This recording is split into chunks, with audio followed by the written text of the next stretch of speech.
자, 이슈 포커스 기호일보 한동식 국장 나오셨습니다. 자, 한 국장님 어서 오십시오. 네, 안녕하세요. 한 국장님께서는 이제 댁에서 나오실 때 새벽에 네. 뭐 빵이나 뭐 음료수 같은 거 드시고 나오십니까? 아니, 그냥 물 한 모금 정도. 그럼 아니 저도 물 한 모금을 먹고 나오고요. 예. 방송국에 와가지고 지금 저도 이렇게 뜨거운 물을 여기다 담아가지고 이제 먹으면서 하거든요. 그런데도 이상하게 월요일 날은 이렇게 목이 잠길 때가 있어요. 월요일 날 피곤하죠. 예.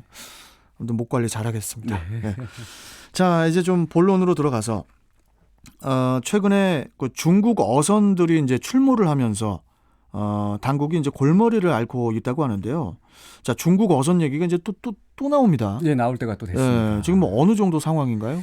네, 최근 3년간 먼저 이제 통계를 보면요, 인천 서해 북방 한계선 그 NLL이라고 하죠. 예. 그 북방 한계선과 이제 배타적 그 경제 수역 EEZ라고 하는데 여기에 출몰해서 불법 조업을 일삼는 중국 어선이 줄지 않고 있다고 합니다. NL 해역에서 불법 조업을 일삼는 그 중국 어선의 수는 지난 2017년에는 하루 평균 42척에서요. 지난해에는 44척으로 집계됐고요. 그리고 배타적 경제 수역에서는 지난 2017년 하루 평균 17척에서 지난 2018년에는 20척, 그리고 지난해에 23척으로 그 지속적으로 증가하는 추세에 있습니다. 네. 그러니까 매년 늘고 있는 거죠. 그리고 2017년부터 현재까지 이렇게 납포된 불법 조업 중 중국 어선의 수는 모두 그 59척으로 나타났는데요. 이렇게 네. 그 불법 조업에 그 나서는 이 어선들이 늘면서 이제 그 우리 해경의 역할도 상당히 좀 커졌는데 예. 2017년부터 현재까지 무려 6,700여 척을 퇴거 조치했다고 합니다. 이게 아주 뭐 거의 벌떼처럼 이렇게 몰려드는데 이걸 그 내쫓는 것도 쉽지 않은데 매년 1,700여 척을 이제 퇴거 조치하고 있는데 이러다 보니까 이 구속된 중국인 선원도 79명에 달했고요. 구속도 되고. 예, 그리고 이제 담보금 청구만 89억 원에 이른다고 합니다. 그래서 이제 이에 대해서 이제 해경은 이제 불법 조업 중국 어선에 대해 보다 강력한 이 단속과 퇴거 조치를 시행하겠다는 입장인데 이 워낙 숫자가 많다 보니까 이게 쉽지 않은 것 같습니다.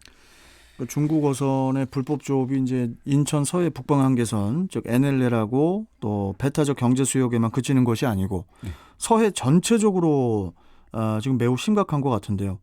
이 부분도 좀 전해주시죠. 네, 인천 중심으로 이제 좀 전해드렸는데 네. 이걸 좀 서해 전해상으로 좀 확대하다 보면 이게 좀 그 수가 어마어마합니다.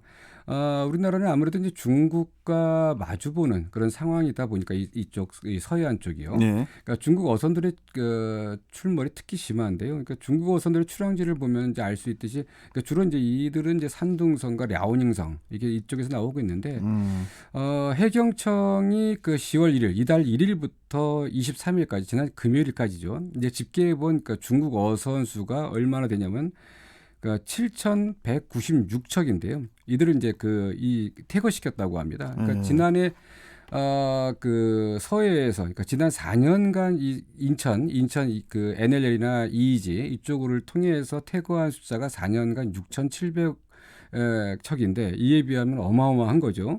지금 한 달 만에 7천여 척이 퇴거했다는 거 보니까요. 그리고 평균 집단 침범 규모는 지난해 경우 이제 하루에 100여 척이었는데 올해는 하루에 340척 정도. 그러니까 지난해보다 240%가 이제 늘어났다고 하는데. 참. 이렇게 하다 보니까 이제 해경이나 해경에서의 이 단속 조치가 단순하게 이 퇴거에 머물 수 없다. 그래서 이제 더 적극적으로 납포 단속한다는 이제 그런 입장을 밝혔는데 문제는 이들 중국 어선이 쇠창살이나 이제 철망 등을 설치해서 이 납포를 방해하거나 그리고 이제 그 어선에 이제 올라타는 이제 해경을 공격하거나 그래서 이제 다치거나 심지어는 이제 숨지는 이런 사례가 있는데요. 그래서 지금 그 해경도 그냥 이 발표, 선언적인 의미로 강력하게 단속하겠다 이러는 것보다는 좀 더 강력하게, 그러니까 총기 사용이라든가 이렇게 좀 강력한 대응을 해야 되지 않냐 이런 목소리가 좀 커지는 것 같습니다. 아니 근데 하루에 100여 척이 침범한다고 아까 국장님께서 말씀하셨잖아요. 예, 340척 정도. 그걸 해경이 어떻게 하루에 그 많은 배들을 어떻게 관리를 하고 그렇습니다. 이게 좀 집단으로 좀 몰려다니면서 야. 우리 해경을 조롱하는 그런 식의 상황들이 계속 나타나고 있습니다. 뭐 하루에 뭐 한 10척 정도다 이러면은 뭐 예상이 그렇죠. 되겠지만 예. 이건 뭐 10척이 아니라 거기에 공이 하나 더 붙어 버리니까 네. 이건 좀 문제가 계속 이맘때쯤 되면은 이 뉴스가 계속 나오는 것 같은데 네. 문제가 심각하네요. 네. 예.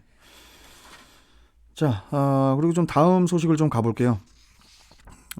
교통 약자들의 이동 편의를 위해서 운행하는 그 장애인 콜택시에 대해서 그 여러 가지 문제 제기가 나오는 것 같습니다.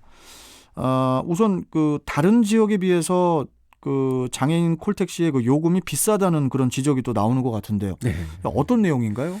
인천에는 장애인이나 노약자 등 교통 약자들의 이용 편의를 위해서 장애인 콜택시를 운영하고 있습니다. 네. 그런데 장애인 콜택시 이제 기본 요금 이제 키로당 600원 정도인데요.